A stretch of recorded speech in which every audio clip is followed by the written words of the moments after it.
Welcome all. इस video में Nifty का एनालिसिस देख लेते हैं कि मंडे कैसे हम ट्रेड प्लान कर सकते हैं, क्या इंपॉर्टेंट लेवल्स होगी मंडे के लिए। क्योंकि देखिए मार्केट ऐसी जगह पे यहाँ पे वोलेटिलिटी बहुत ज़्यादा दिख रही है, अनसर्टेनिटी है मार्केट में। गैप डाउन और गैप अप बिल्कुल फ्रिक्वेंटली हो रहे हैं। किसी भी दिन गैप डाउन हो जाता है, किसी भी दिन गैप अप हो जाता है।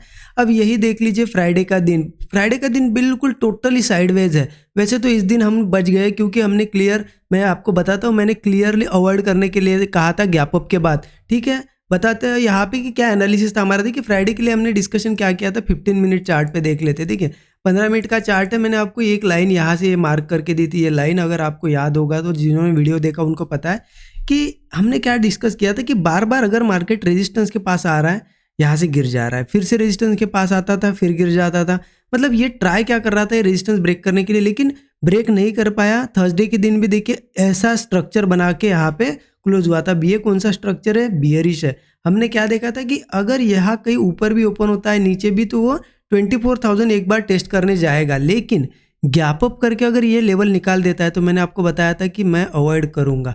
अब मैं ये भी बता सकता था कि इसके ऊपर कॉल ले लो, लेकिन क्यों नहीं बताया, क्योंकि ऑलरेडी आप देखिए यहाँ से ये लेवल कितने पॉइंट है, 300 पॉइंट। अगर मार्केट 300 पॉइंट गैप अप करके अगर ऊपर जाएगा तो क्या यहाँ से और जाना पॉसिबल है यहाँ से, क्योंकि सेलिंग प्रेशर भी है ना इस लेवल के आसपास, सेलिंग प्रेशर भी है। तो इसीलिए मैंने बताया था कि यहाँ पे एक दिन मैं अवॉइड करूँगा।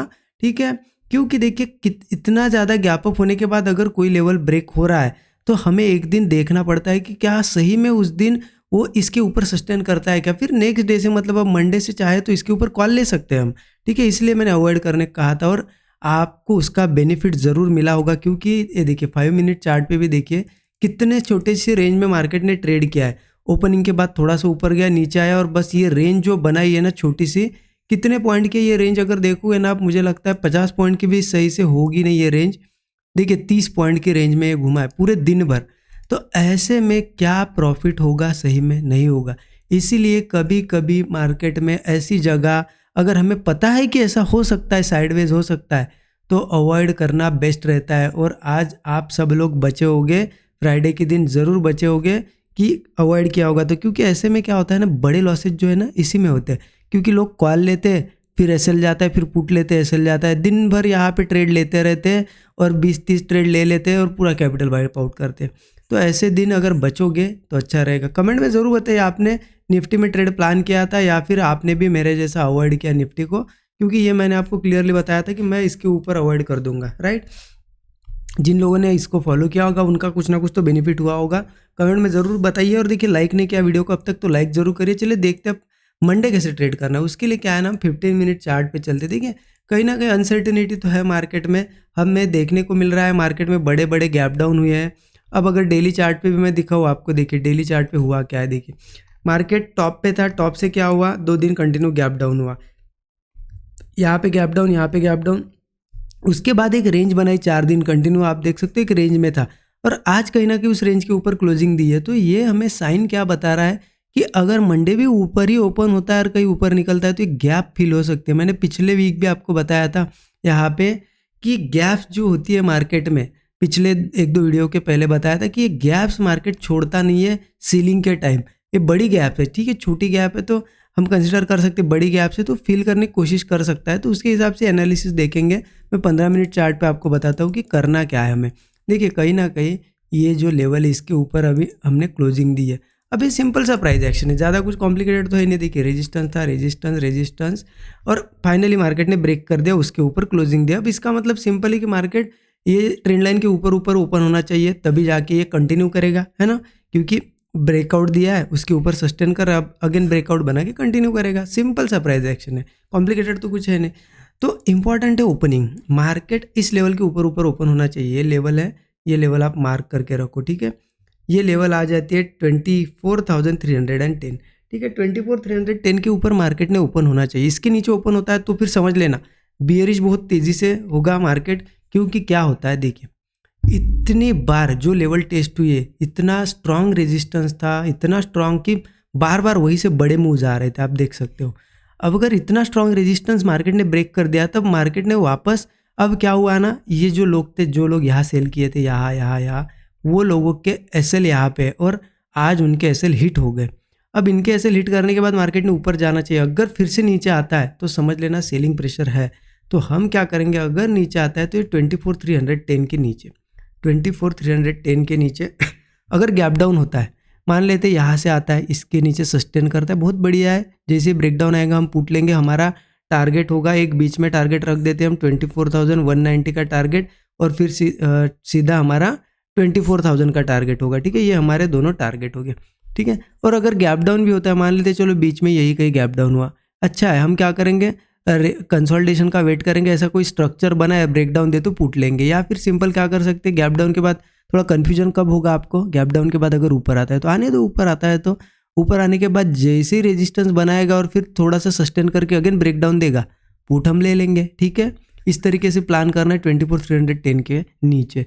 हाँ, मार्केट को ऊपर जाना है तो मार्केट ने इस सपोर्ट के ऊपर ही ओपन होना चाहिए। यहाँ कहीं होगा चलेगा, यहाँ होके भी यहाँ अगर आएगा सपोर्ट पे चलेगा। हम यहाँ पे कंसोलिडेशन के बाद कोई ब्रेकआउट का वेट करेंगे। स्टॉप लॉस वही 25-30 पॉइंट मैक्सिमम, इससे ज़्यादा तो रखना नहीं है। टारगेट 1:3 का मिनिमम हमारा होगा। ठीक है, हाँ, अब क्या होता है ना, मार्केट अगर सही में बुलिश है तो क्या करेगा, गैप अप करने की कोशिश करेगा। गैप अप होता है चलेगा, लेकिन देखिए मार्केट में रेजिस्टेंस है यहाँ पे 24,485 का एक रेजिस्टेंस है। ठीक है, और इसके ऊपर देखा जाए तो 24,625 ये रेजिस्टेंस है। अब मार्केट ने कहीं ना कहीं ऊपर भी जाना है, मार्केट को रेजिस्टेंस के पास नहीं ओपन होना चाहिए। क्या होता है ना, रेजिस्टेंस के पास ओपन होगा तो सेलर्स एक्टिवेट होते हैं, थोड़ा बहुत नीचे लेके आते हैं, इसलिए मार्केट रेजिस्टेंस के पास ओपन होगा तो कॉल थोड़ा अवॉइड करिए जब तक रेजिस्टेंस के ऊपर नहीं जाता। अगर रेजिस्टेंस के पास ओपन भी होता है तो उसको ऊपर जाने दीजिए, सस्टेन करने दीजिए, ब्रेकआउट पे कॉल लेंगे।